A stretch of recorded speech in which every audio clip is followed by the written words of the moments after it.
Welcome to 1 Minute 1 Point. I am Vivek and today's point is this. Sometimes you'll see those questions which at the first glance itself you'll realize that this question has a mistake. And if you correct that mistake, you will get one particular option as the answer.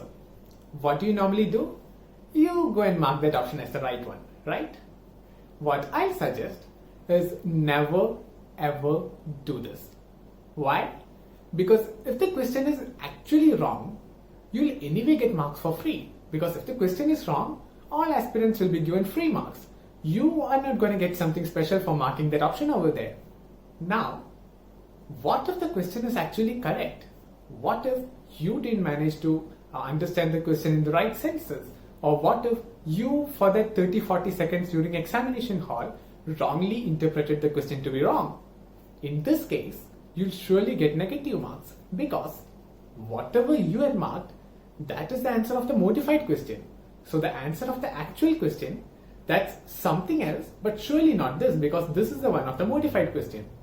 So whenever you are feeling like the question is wrong, do not attempt. Because if you attempt, you'll either get negative marks or you'll get those free marks which you will anyway get, right? So till we meet in the next video with a new point, goodbye.